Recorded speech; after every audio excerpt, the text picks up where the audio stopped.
नमस्कार मंडळी. तर मंडळी, आपण आजच्या व्हिडिओत देवाऱ्यामध्ये गणपतीची मूर्ती असेल तर ही चूक करू नका.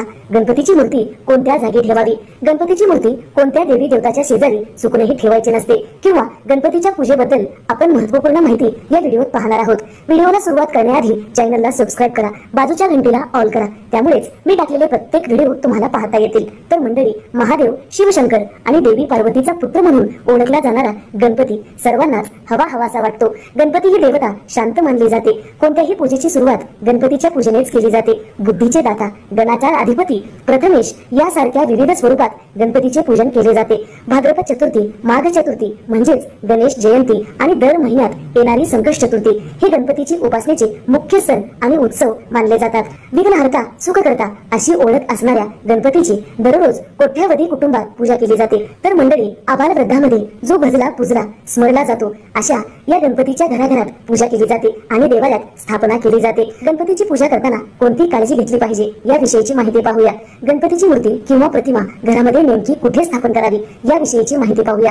हिंदू धर्मात भगवान गणेश हे सर्व देवतांमध्ये पहिले पूजनीय मानले जातात. यामुळे कोणत्याही शुभ कार्याला सुरुवात करण्यापूर्वी गणेश मूर्तीची पूजा केली जाते. श्री गणेशाची आराधना केल्याने सर्व बाधा आणि अडथळे दूर होतात.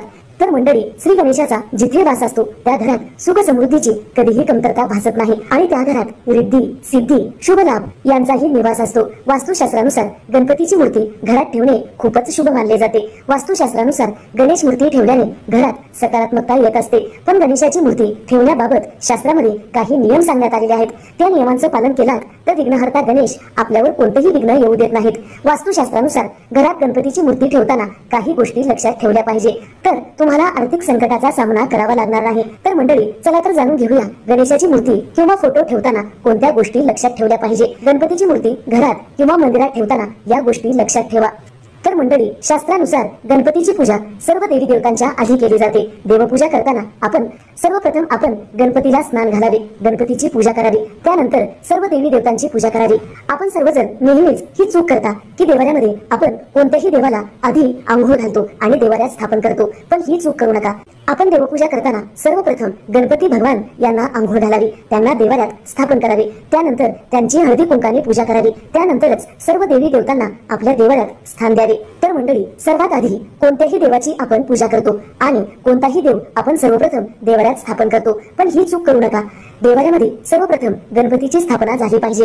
सर्वप्रथम गणपतीला आंघोळ घालूनच आपण इतर देवी देवतांना आंघोळ घालू शकता आणि देवाऱ्यात स्थापन करू शकता.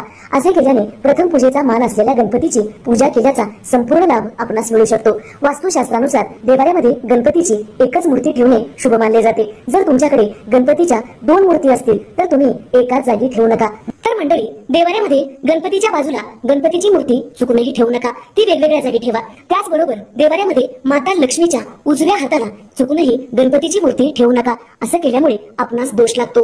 वास्तुशास्त्रानुसार अशी गणपतीची मूर्ती चुकूनही आणू नका ज्यामध्ये त्यांची सोंड उजव्या बाजूला असेल, कारण उजव्या सोंडेच्या गणपतीची पूजा करण्यासाठी विशेष नियम सांगण्यात आलेले आहेत.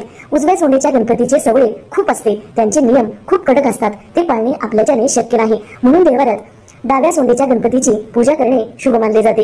घराच्या मुख्य प्रवेशद्वारावर गणपतीची मूर्ती ठेवल्याने घरात सकारात्मक ऊर्जा येत असते. पण लक्षात ठेवा, मुख्य प्रवेशद्वारावर बाहेर मुख करून गणपतीचा फोटो लावलेला असेल तर ते अत्यंत चुकीचे मानले जाते, कारण गणपतीच्या पाठीमागे दरिद्रता निवास करते. ज्यावेळी गणपती आपल्या घराच्या बाहेर बघत असतात तेव्हा पाठीमागे दरिद्र देवी आपल्या घरामध्ये पाहत असते. म्हणून मुख्य प्रवेशद्वारावर बाहेर तोंड करून चुकूनही गणपतीचा फोटो, स्टिकर किंवा गणपतीचे पोस्टर लावू नका. जर तुम्हाला गणपतीचा फोटो मुख्य प्रवेशद्वारावर लावायचा असेल तर तो आतल्या बाजूने लावा, म्हणजे गणपती घरामध्ये पाहत असतील आणि बाहेर दरिद्रा देवी राहील.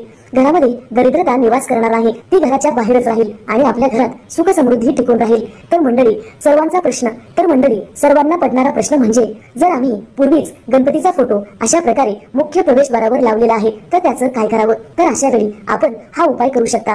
जो गणपतीचा फोटो, पोस्टर किंवा गणपतीची लाकडाची मूर्ती कोरलेली असेल तर करायचं काय आहे, ज्या जागी बाहेर गणपती बघत आहेत असा फोटो पोस्टर किंवा लाकडामध्ये कोरलेला आहे, म्हणजे गणपतीच्या पाठीला आतल्या बाजूने एक फोटो लावावा, बाहेरच्या गणपतीच्या पाठीला आतल्या गणपतीची पाठी यावी, यामुळे आपणास दोष लागत नाही आणि घरात दरिद्रता येणार नाही। घरातील पूजेच्या ठिकाणी गणपतीची मूर्ती ठेवल्यास ती फार मोठी नसावी, गणपतीची मूर्ती अंगठ्या एवढी असावी। मोठ्या गणपतीच्या मूर्तीचे सवळे खूप असते, त्यांच्या पूजेची पद्धत वेगळी असते, ते आपल्याच्याने पाळणे शक्य नाही, म्हणून देवाऱ्यात कमी उंचीची देवी देवता ठेवले पाहिजे। घरातील हॉलमध्ये गणेशाची मूर्ती चुकूनही ठेवू नका आणि त्याचबरोबर गणपतीची मूर्ती पायऱ्याच्या तळाशी चुकूनही ठेवू नका, असे केल्याने आपणास दोष लागतो। जर तुमच्या घरात गणपतीची मूर्ती असेल तर नियमितपणे धूप दीप लावला पाहिजे वास्तुशास्त्रानुसार, यामुळे घरातील वातावरण सकारात्मक राहील। जर व्हिडिओ आवडलेला असेल तर नक्की लाईक करा, शेअर करा, सबस्क्राईब करा, बाजूच्या घंटीला ऑल करा, त्यामुळेच मी टाकलेले प्रत्येक व्हिडिओ तुम्हाला पाहता येतील। धन्यवाद। हर हर